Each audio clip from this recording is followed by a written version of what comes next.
বাহার, হে মুসা তোমার মুজিজার লাঠিটা সমুদ্রের ভিতরে আঘাত করে দাও। তোমার একটা মুজিজার লাঠি দিছি, এই লাঠিটা সমুদ্রে আঘাত করো। মুসা আঘাত করলেন, আঘাত করার সঙ্গে সঙ্গে এরকম ভাবে হাদিস শরীফে আছে 12টা রাস্তা আল্লাহ পাক তৈরি করে দিয়েছিলেন। সুবহানাল্লাহ। পানির ভিতর দিয়ে 12টা রাস্তা তৈরি হয়ে গেল। আল্লাহ পাক সাহায্য করলেন।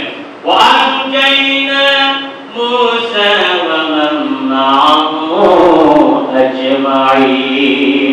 আল্লাহ রাব্বুল আলামিন বলেন, আমি মুসা এবং তার উম্মতদেরকে বাঁচিয়ে দিলাম, রাস্তা পার করে দিলাম।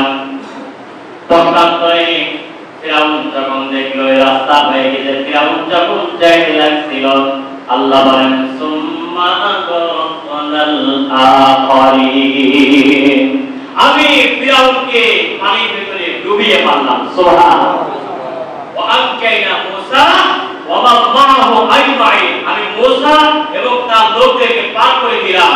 সুম্মা আগরাকনাল আখারিন, আর ওই রাস্তা দিয়ে যখন ফিরাউন যাচ্ছিল, ফিরাউনকে আমি ডুবে মারলাম। সুবহানাল্লাহ। কাউকে আল্লাহ বাঁচিয়ে দিলেন আর কাউকে মারলেন, ঠিক কিনা? ফিরাউন মনে করছে আরে বাপরে, এত সুন্দর রাস্তা তো আগে ছিল না, এই রাস্তাটা আবার কি করলো? মুসা মনে মনে ভাবছে মুসা যাইবে কোথায়, রাস্তা তো হয়েছে, যাইবে কোথায়, আমি তোমাকে মারবো। আল্লাহ মনে মনে বলছে হে ফিরাউন, তোর মনের কথা আমি জানি, আয় একটু রাস্তা দিয়ে আয় না, তোর কোন বাপের রাস্তা তৈরি করছে? হ্যাঁ, রাস্তা তৈরি করছে আমি আমার মুসাকে বাঁচানোর জন্য, আর রাস্তা তৈরি করছে আমি তোর মতো ফিরাউনকে, তোর মতো নাফরমান কাফেরকে মারার জন্য, ঠিক আছে? আর মুসাকে বাঁচাবো, তোকে মারবো, তুই আয় রাস্তায়। এই মাঝামাঝি গেছে পানিতে, দুই পানি, আল্লাহ পাক বললেন এই রাস্তা, এই পানি আমার হুকুমে রাস্তা হয়ে গিয়েছিল, আমি আবার অর্ডার করে দিলাম, আবার তোমরা আগের মতো হয়ে পানি তোমরা আবার মিশে দাও, এক পানি আর এক পানির সঙ্গে মিশে দাও। আল্লাহর হুকুমে, আল্লাহ কোন বললে খায় কোন সঙ্গে সঙ্গে হয়ে যায়, আল্লাহর হুকুমে আবার পানি মিশে গেল, ফিরাউনকে ডুবাইয়ে মারল। সুবহানাল্লাহ। তখন ফিরাউন এরকম কথা বলছিল যে বিপদে পড়ছে যে মুসার রব, আমি তোমার উপরে ঈমান আনলাম। মুসার রব কয়, কত অহংকারী, কত অহংকার ভিতরে, তাও সে নিজেকে রব বলে না যে আমার রব, আমার আল্লাহ, এই কথা বলে না, হে মুসার রব আমি ঈমান আনলাম, ওকে বাঁচায় দাও। আল্লাহ বলেন কাম হবে না, সুযোগ নাই। হুকুম নবীর তরিকা আছে না নাই? আছে না নাই? সময় মতো যাবেন, আবার সময় মতো আসবেন, মালিকের ফাঁকি দিবেন না, সরকারের ফাঁকি দিবেন না, এটার নাম ইবাদত। এটা একটা ইবাদত, কিন্তু মাঝখানে আপনি চাকরি করতে গিয়ে আল্লাহ পাকের যে হুকুমগুলো আছে, নামাজ আদায় করবেন, আল্লাহর হুকুম পালন করবেন, তাহলে ওটা আপনার জন্য ইবাদত। কথা সপ্তাহে বলেছিলাম ইবাদতুর রহমান। চাকরির ভিতরে আল্লাহর হুকুম রাসূলের তরিকা আছে, এই অনুযায়ী যদি চাকরি করেন তাহলে আপনি আগে আল্লাহর বান্দা হয়ে যাবেন। সুবহানাল্লাহ। খেতে খামারের ভিতরে আল্লাহর ইবাদত রাসূলের তরিকা আছে না নাই? যারা কৃষি কাজ করেন, কৃষি কাজের ভিতরে আল্লাহর হুকুম নবীর তরিকা আছে না নাই? আছে। কাজ করতেছেন, ঠিকই করতেছেন, মনে মনে নামাজের সময় হয়ে নামাজ পড়তেছেন, আপনি মালিকের ফাঁকি দিচ্ছেন না, কাজের ভিতরে ফাঁকি দিচ্ছেন না, এটা হলো আল্লাহর ইবাদত। সুবহানাল্লাহ। রাস্তায় চলতেছেন, ফিরতেছেন, ঠিকই রাস্তা ধীরে ধীরে আছে, সত্য কথা বলছেন, মানুষের সঙ্গে সৎ ব্যবহার করতেছেন, এর ভেতরেও আল্লাহ পাকের ইবাদত রাসূলের তরিকা আছে না নাই? আছে। ব্যবসা করতেছেন, ব্যবসার ভিতরে আপনি মাপে ফাঁকি দিচ্ছেন না, সঠিকভাবে ওজন করে দিচ্ছেন, আপনি হালালভাবে আল্লাহুল বাইআ ওয়া হারামার রিবা, আল্লাহ বলেন সুদকে হারাম করেছি, ব্যবসাকে হালাল করেছি। হালাল ব্যবসা হালালভাবে করেন, এই ব্যবসার ভিতরে আল্লাহ পাকের ইবাদত রাসূলের তরিকা আছে, ঠিক না? ঠিক। ওয়াদা খিলাফ করতেছেন না, ব্যবসা করতে গিয়ে ওয়াদা ঠিকমতো পালন করতেছেন, এটা আল্লাহ পাকের ইবাদত।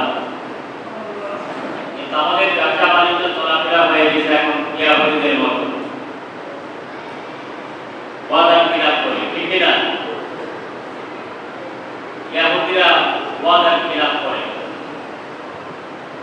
ওয়াদার কি করে? খিলাফ করে।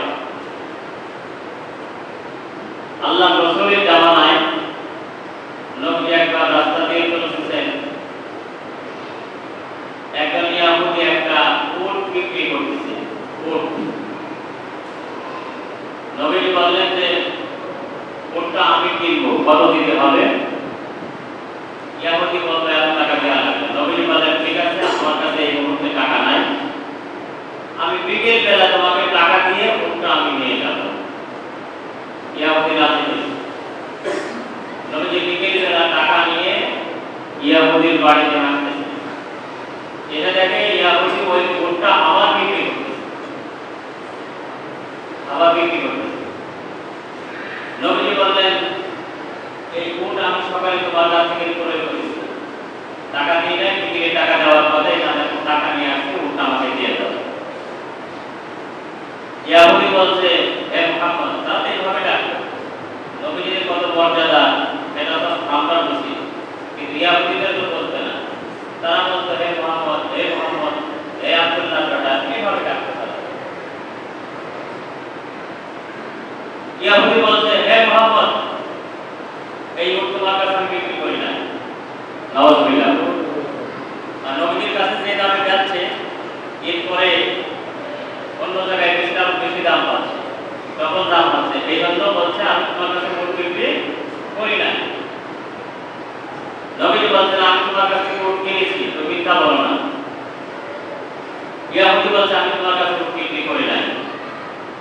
এমন সময় আল্লাহর রাসূলের একজন সাহাবী হযরত হুযায়ফা রাদিয়াল্লাহু তাআলা আনহু রাস্তা দিয়ে যাচ্ছেন, যাইতে যাইতে দেখে নবীর সঙ্গে ইহুদির কথা কাটাকাটি হচ্ছে। হুযায়ফা রাদিয়াল্লাহু তাআলা আনহু কাছে গেলেন, যাওয়ার পরে দেখলেন যে কথা কাটাকাটি। নবী বলছে উট কিনেছে, ইহুদি বলছে উট বিক্রি করে নাই তোমার কাছে।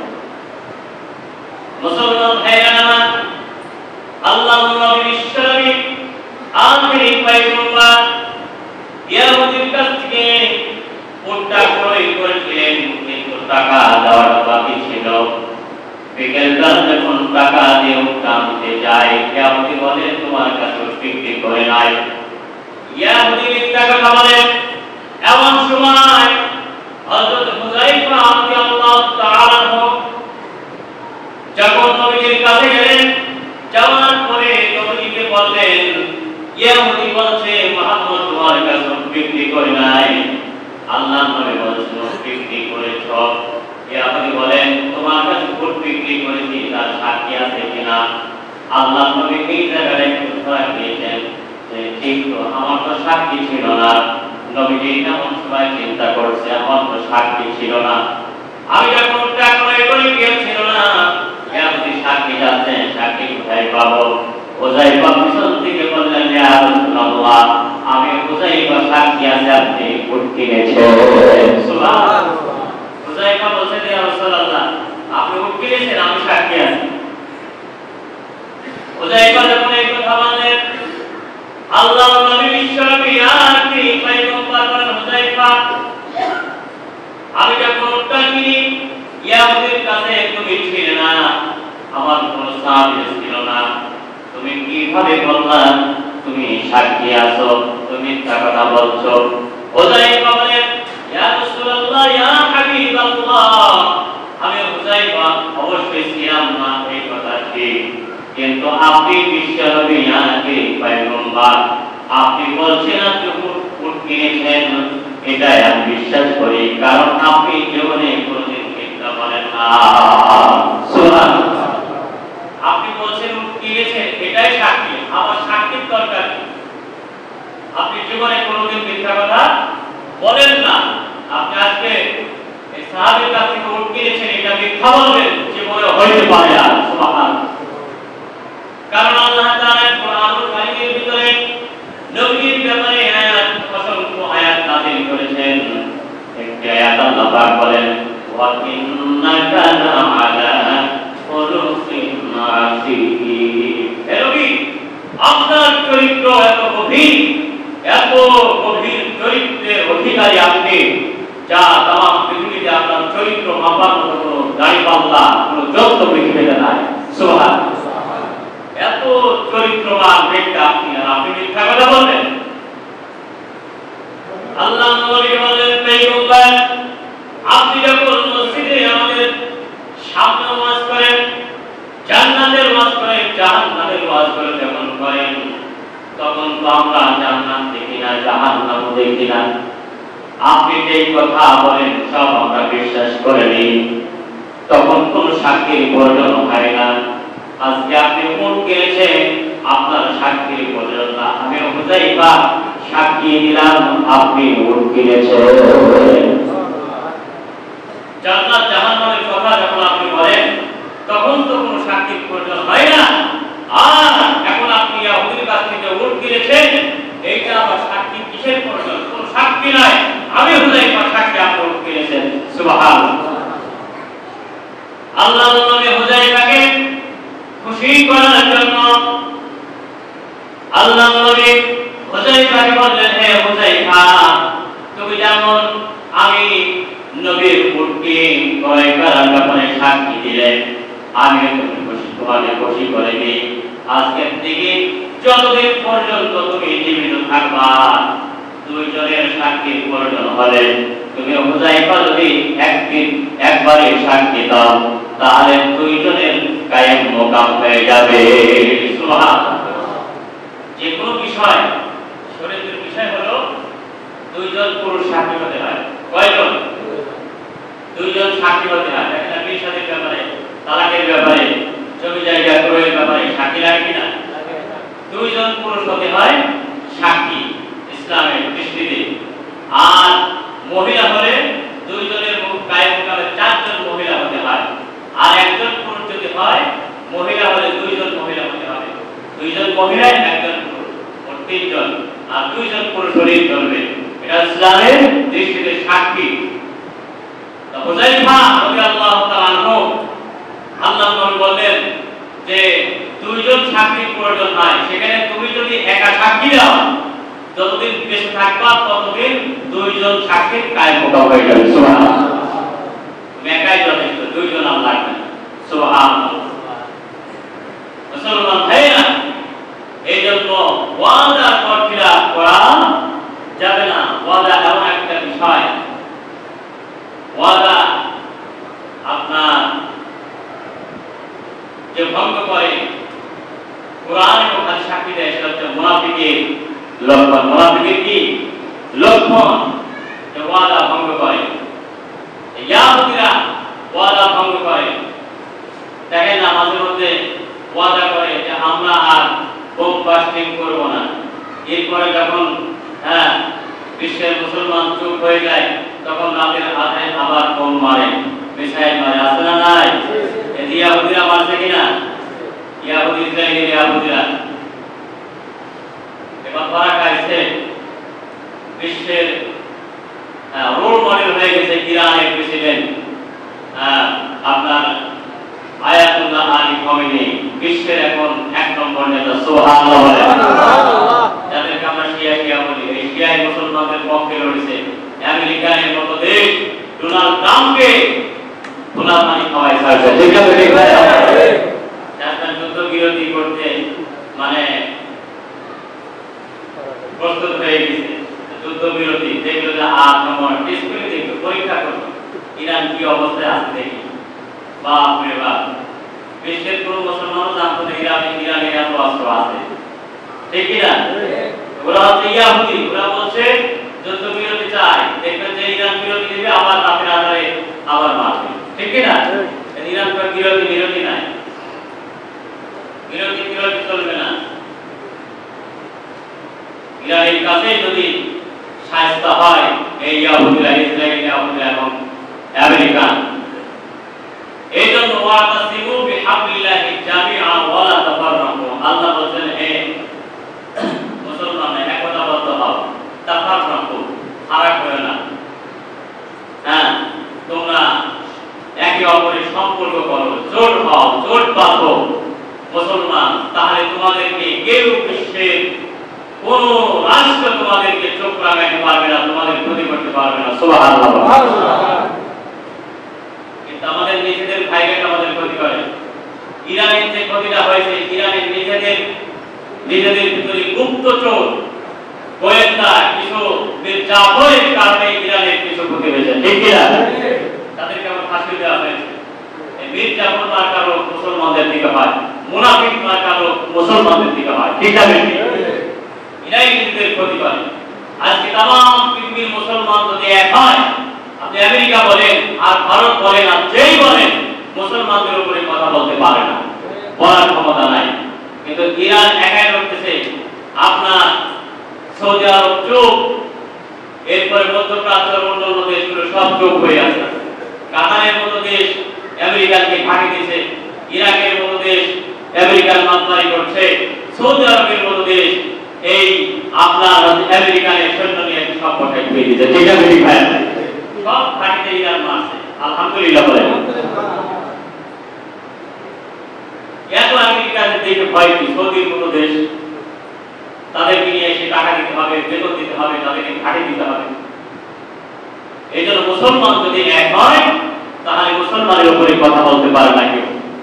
আজকে আমেরিকান যেগুলো একটা সুতা দিয়ে আপনার ইরাককে শেষ করেছে, আপনার সাদ্দামকে শেষ করেছে, এরপরে লিবিয়ার গাদ্দাফিকে শেষ করেছে, এরপরে আপনার ওসামা বিন লাদেনকে শেষ করেছে, যেগুলো একটা সুতা দিয়ে তাদেরকে শেষ করেছে। আজকেও এই যে ডোনাল্ড ট্রাম্প যে ইরানে যে ক্ষেপণাস্ত্র মারছিল, এটা হচ্ছে প্রথমে পরীক্ষা করে দেখলো যে তাদের কি আছে দেখি, এই ইরানকে শেষ করতে চাইছিল, ঠিক আছে? তখন দেখলো না, আর তো পারা গেল না, এখন তো বিরোধী চায়। এই জন্য আমরা দোয়া করি ইরানের জন্য, আল্লাহ যেন ইরানের আয়াতুল্লাহ আলী খামেনিকে যেন আরো হায়াত দারাজ করেন, আর এই বিশ্বের সমস্ত ইহুদি নাসারা খ্রিস্টানদের যেন তাদের বাদ হয়ে থাকতে পারে, আল্লাহ সেই তৌফিক দান করেন। সুবহানাল্লাহ। এই জন্য বলছিলাম যে ওয়াদার পরকিরা এরকম ইহুদিরা করে, তারা সুযোগ পেয়ে মুসলমানদেরকে এরকম ভাবে মারে, এটা বেদিক ভাইরা মারে, নিজেরা অন্যায় করে। ভারতের মুসলমানদের বিজেপি সরকার বলে এরা অন্যায়ভাবে অত্যাচার করতেছে। আমরা দোয়া করি ইরান যদি শক্তিশালী হয়ে থাকতে পারে, এখন থেকে ইরানের উপরে আর কথা বলা লোক থাকবে না। মুসলমান ভাইরা, এই জন্য বলছিলাম যে সব জায়গায় ব্যবসাতে বলেন, চাকরি বাকরিতে, কৃষি কাজের ভিতরে আল্লাহর হুকুম রাসূলের তরিকা আছে, ঠিক না? বেশি আল্লাহর হুকুম আর রাসূলের তরিকা অনুযায়ী যদি আমরা চলতে পারি, আল্লাহ বলেন ওয়া ইবাদুর রহমান, তারাই হলো আমি আল্লাহর বান্দা। সুবহানাল্লাহ। এক নম্বর। দুই নম্বরে হলো যারা পৃথিবীতে চলতে ফিরতে যারা বসবাস করে, তারা যেন অহংকার করে না চলে, অহংকার করে না চলে। ইয়ামশুনা আলাল আরদি হাওলা, তারা যেন অহংকার করে আলাল আরদি, দুনিয়াতে যেন অহংকার না করে চলে। টাকার অহংকার, গাড়ির অহংকার, বাড়ির অহংকার করে যেন না চলে। কারণ অহংকার একটা কথা আছে, পতনের মূল। অহংকারীকে আল্লাহ পছন্দ করেন না, অহংকারীকে আল্লাহ পছন্দ করেন না। অহংকার করেছিল আপনার বক্তে নসর বান্দা, অহংকার করেছিল নমরুদ, অহংকার করেছিল ফিরাউন, অহংকার করেছিল আপনার আবু জাহেল, উতবা, সাইবা, উবাই ইবনে খালদ, এটা বিদায় হয়ে তারা সব দুনিয়া থেকে বিদায় হয়ে গেছে, সব বিদায় হয়ে গেছে। ইতিহাসের পাতায় দেখেন, আজকে মুহররম মাসের পহেলা তারিখ, 1 তারিখ, মুহররমের 1 তারিখ, আরবি মাসের প্রথম মাস মুহররম। মুহররম মাসের আজকে 1 তারিখ। এই মুহররম মাসের 10 তারিখ, যেটাকে আমরা আশুরা বলি, আগামী রবিবার, আশুরার দিন এই 10 তারিখে ইতিহাসের অনেক কিছু ঘটেছিল। তার মধ্যে উল্লেখযোগ্য হলো এই পৃথিবীর একজন অহংকারী বাচ্চা নিজেকে আল্লাহ দাবি করেছিল, তার নাম হলো ফিরাউন। এই মিস্টার ফিরাউন মুসা আলাইহিস সালামকে কিভাবে দুনিয়া থেকে বিদায় করতে গিয়েছিল, সেই ইতিহাস কোরআনুল কারীমের ভিতরে আল্লাহ পাক উল্লেখ করে দিয়েছেন পৃথিবীর মানুষদেরকে দেখাবার জন্য। সুবহানাল্লাহ। আল্লাহ তাআলা এই কোরআনুল কারীমের ভিতরে বলেন, অসংখ্য আয়াত মুসা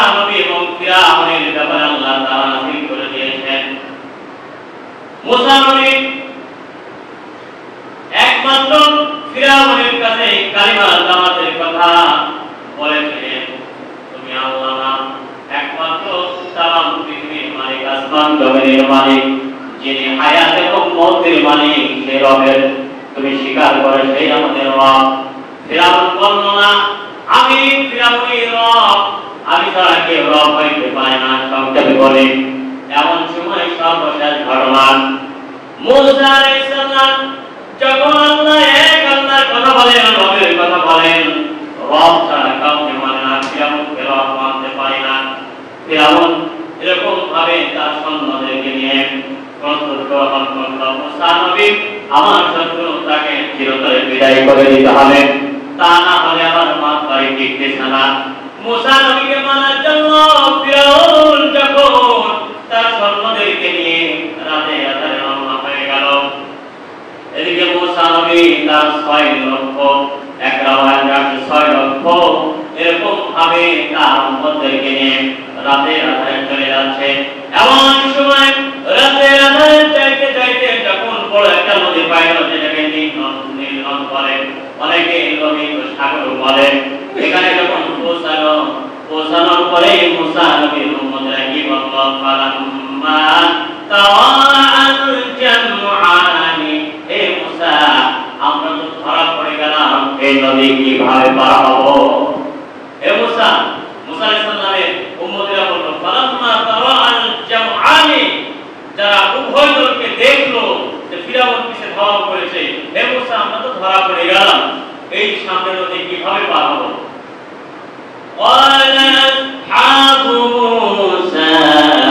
মুসা আলাইহিস সালাম বললেন, হে আমার উম্মতেরা, তোমরা চিন্তা করো না, কোনো চিন্তা করো না, এই যে নদী দেখতেছ, আমার আল্লাহ নদী পার করে দিবে এবং আমার জন্য উত্তম রাস্তা করে দিবে।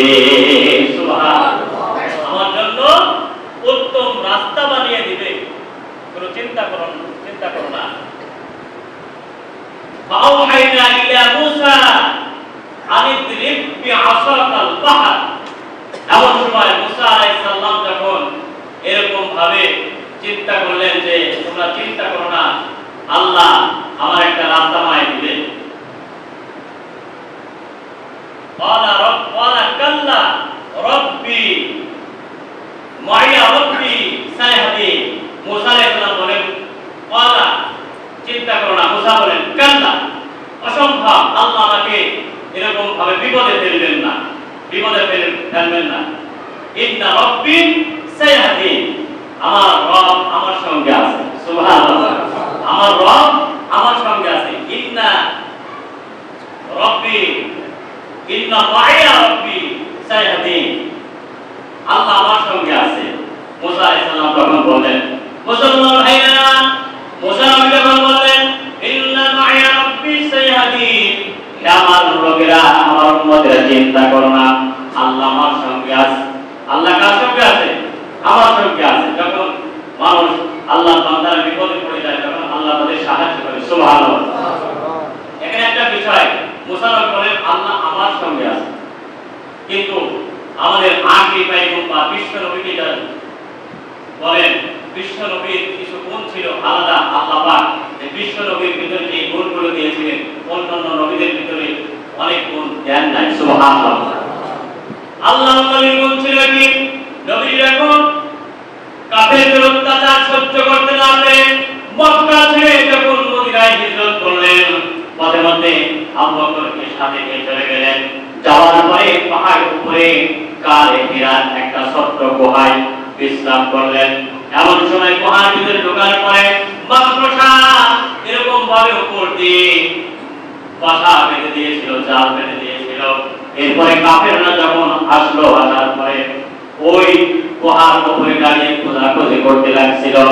এমন সময় আবু বকর বললেন, ইয়া রাসূলুল্লাহ, ওরা তো আমাদেরকে দেখে ফেললে, আমরা ধরা পড়ে যাব। আল্লাহর নবী বলেছেন, লা তাহজানু ইন্নাল্লাহা মা'ানা, হে আবু বকর লা তাহজান, চিন্তা করো না, ইন্নাল্লাহা মা'ানা, আল্লাহ আমাদের সাথে আছে। সুবহানাল্লাহ, আমার নবী কি বলেছিলেন? আল্লাহ মা'ানা, বহুবচন, চিন্তা করো না, ইন্নাল্লাহ মা'ানা, নিশ্চয় আল্লাহ আমাদের সাথে আছে। আল্লাহ নবীর চিন্তা চেতনা তারা তামাম পৃথিবীর উম্মতকে নিয়ে, সুবহানাল্লাহ। এটা তার একটা বৈশিষ্ট্য, গুণ। এই গুণ নবীর ভিতরে দিয়েছিলেন, অনেক নবীদেরকে এরকম গুণ দেন নাই, সুবহানাল্লাহ। নবী বলেন ইন্নাল্লাহ মা'ানা, নিশ্চয় আল্লাহ আমাদের সাথে আছে। আর মুসা নবী বলেন ইন্না মা'ইয়া রাব্বি সায়াহদিন, আল্লাহ আমার সাথে আছে। তাই পার্থক্য আকাশ এর বলে জমি, ঠিক না বেশি ভাইরা? মুসলমান ভাইরা, এরপরে মুসা নবী আল্লাহ কোরআনে বললেন, হে মুসা, তোমাকে রাস্তায় ছেড়ে দিয়ে আমি বসে না, আমি একা নাই, আমি তোমার সঙ্গে আছি। ফাআওহাইনা ইলা মুসা আনিদরিক বিআসাকাল বাহর, হে মুসা, তোমার মুজিজার লাঠিটা সমুদ্রের ভিতরে আঘাত করে দাও। তোমার একটা মুজিজার লাঠি দিছি, এই লাঠিটা সমুদ্রে আঘাত করো। মুসা নবী আঘাত করলেন, আঘাত করার সঙ্গে সঙ্গে এরকম ভাবে হাদিস শরীফে আছে 12টা রাস্তা আল্লাহ পাক তৈরি করে দিয়েছিলেন, সুবহানাল্লাহ। পানির ভিতর দিয়ে 12টা রাস্তা তৈরি হয়ে গেল, আল্লাহ পাক সাহায্য করলেন। ওয়া আনজাইনা মুসা ওয়া মান মা'আহু আজমাইন, আল্লাহ রাব্বুল আলামিন বলেন, আমি মুসা এবং তার উম্মতদেরকে বাঁচিয়ে দিলাম, রাস্তা পার করে দিলাম। পক্ষান্তরে ফিরাউন যখন দেখলো রাস্তা হয়ে গেছে, ফিরাউন যখন চাইতে লাগছিল, আল্লাহ বলেন সুম্মা আগরাকনাল আখারিন, আমি ফিরাউনকে পানির ভিতরে ডুবিয়ে মারলাম, সুবহানাল্লাহ। ওয়া আনজাইনা মুসা ওয়া মান মা'আহু আজমাইন, আমি মুসা এবং তার লোকদেরকে পার করে দিলাম। সুম্মা আগরাকনাল আখারিন, আর ওই রাস্তা দিয়ে যখন ফিরাউন যাচ্ছিল, ফিরাউনকে আমি ডুবিয়ে মারলাম, সুবহানাল্লাহ। কাউকে আল্লাহ বাঁচিয়ে দিলেন আর কাউকে মারলেন, ঠিক কিনা? ফিরাউন মনে করছে, আরে বাপরে, এত সুন্দর রাস্তা তো আগে ছিল না, এই রাস্তাটা আবার কি করলো? মুসা মনে মনে ভাবছে, মুসা যাইবে কোথায়? রাস্তা তো হয়েছে, যাইবে কোথায়? আমি তোমাকে মারবো। আল্লাহ মনে মনে বলছে, হে ফিরাউন, তোর মনের কথা আমি জানি, আয় একটু রাস্তা দিয়ে আয় না, তো কোন বাপের রাস্তা তৈরি করছে? হ্যাঁ, রাস্তা তৈরি করছে আমি আমার মুসাকে বাঁচানোর জন্য, আর রাস্তা তৈরি করছে আমি তোর মতো ফিরাউনকে, তোর মতো নাফরমান কাফেরকে মারার জন্য, ঠিক আছে? আর মুসাকে বাঁচাবো, তোকে মারবো, তুই আয় রাস্তায়। এই মাঝামাঝি গেছে পানিতে, দুই পানি, আল্লাহ পাক বললেন, এই রাস্তা, এই পানি আমার হুকুমে রাস্তা হয়ে গিয়েছিলে, আমি আবার অর্ডার করে দিলাম, আবার তোমরা আগের মতো হয়ে পানি তোমরা আবার মিশে দাও, এক পানি আর এক পানির সঙ্গে মিশে দাও। আল্লাহর হুকুমে, আল্লাহ কোন বলে খায় কোন সঙ্গে সঙ্গে হয়ে যায়, আল্লাহর হুকুমে আবার পানি মিশে গেল, ফিরাউনকে ডুবাইয়ে মারল, সুবহানাল্লাহ। তখন ফিরাউন এরকম কথা বলছিল যে বিপদে পড়ছে, যে মুসার রব, আমি তোমার উপরে ঈমান আনলাম। মুসার রব কয়, কত অহংকারী, কত অহংকার ভিতরে, তাও সে নিজেকে রব বলে না, যে আমার রব, আমার আল্লাহ, এই কথা বলে না, হে মুসার রব, আমি ঈমান আনলাম, ওকে বাঁচায় দাও। আল্লাহ বলেন, কাম হবে না, সুযোগ নাই, সুযোগ শেষ, ঠিক কিনা? সুযোগ শেষ, আর সুযোগ নাই, ঈমান আনার সুযোগ নাই। 400 বছর তোমাকে সুযোগ দিয়েছিলাম ঈমান আনার ব্যাপারে, যুগে যুগে নবী পয়গম্বর তোমাকে পাঠিয়েছিলাম, আমি মুসাকে পাঠিয়েছিলাম আমার বড়ত্ব প্রকাশ করার জন্য। 400 বছরে তুমি এরকম সজাগ হও নাই, ঈমান আনো নাই, আজকে বিপদে পড়ছো, তোমার ঈমান আমি আল্লাহ গ্রহণ করলাম না, চিন্তা করে খায় না। কত অহংকারী! আল্লাহ বলেন, অহংকারীকে আমি পছন্দ করি না, অহংকার বিহীন যারা দুনিয়াতে চলে তারাই আমি আল্লাহর বান্দা, সুবহানাল্লাহ। আবু জাহেলকে যখন বদরের যুদ্ধে কতল করা হয়, আবু জাহেল বলছে, ইবনে মাসউদকে বলছে, এই গোলামের ঘরে গোলাম, আমার কল্লাটা একটু বড় করে কাটিস, একটু বড় করে কাটিস। কেন? সবাই